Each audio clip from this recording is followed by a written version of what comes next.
আজকের এই ব্লগটা আজ থেকে প্রায় 2 মাস আগে বিয়ের ঝামেলা, বিয়ের কেনাকাটা সব কিছুর কারণে আমি এই ব্লগটাতে ভয়েস দিতেই পারিনি। যেহেতু আমি ভয়েস ওভার দিতে পারিনি, তাই ব্লগটা আপলোডও দিতে পারিনি, তার জন্য অনেক দুঃখিত। আজকের এই ব্লগে আপনাদেরকে আমি এটাই জানাবো যে শ্রীমঙ্গলে বসন্তকালে যখন পাতা ঝরে যায় তখন রাবার বাগানের সৌন্দর্যটা কি কমে যায় নাকি বৃদ্ধি পায়, এটাই আজকের ব্লগে আপনাদেরকে জানাবো। অ্যান্ড আজকে আমি এখন আছি শ্রীমঙ্গলের রাবার বাগানে, যেটা নীলকণ্ঠ যাওয়ার পথে পড়ে। রাস্তার দুপাশে অনেক বড় বড় গিয়ে রাবার বাগান আছে। নীলকণ্ঠ যাওয়ার পথে যে রাবার বাগানটা পড়ে, এটা অনেক সুন্দর একটা রাবার বাগান।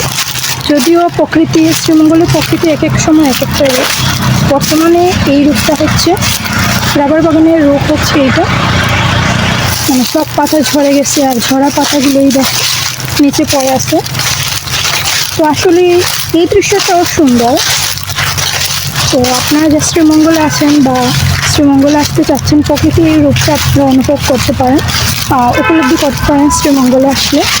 আর এই তো, আর এই গাছগুলো যেগুলো দেখতে পাচ্ছেন এগুলো হচ্ছে রাবার বাগান, মানে রাবার গাছ। তো রাবার গাছ থেকে কীভাবে রাবার সংগ্রহ করে এটা আমি কখনো দেখি নাই। যদি কখনো সম্ভব হয় সেটা আমি আপনাদেরকে দেখানোর চেষ্টা করব। বসন্তকালে পাতা ঝরে যাওয়ার কারণে কি রাবার বাগানের সৌন্দর্য কমে গেছে? আমি বলবো একদমই না, বরং রাবার বাগানের সৌন্দর্য আরও দ্বিগুণ বেড়েছে। কারণ আপনার যত দূরে চোখ যাবে সোনালি একটা জায়গায় মনে হবে আপনি চলে এসেছেন, এবং রাবার বাগানের সৌন্দর্যটা অনেক পরিমাণে বৃদ্ধি পেয়েছে। আমি তো দেখলাম চারপাশে অনেকে ছবি তুলতে আসছে, আর আসলে এখানে অনেক সুন্দর সুন্দর ছবি আসবে। তো এই ভিউটা এনজয় করতে হলে আপনাদেরকে জানুয়ারি বা ফেব্রুয়ারি মাসে যেতে হবে। সো সবাইকে আগামী বছর যাওয়ার জন্য অনুরোধ জানাচ্ছি, তাহলে হচ্ছে আপনার এই সুন্দর ভিউটা দেখতে পারবেন।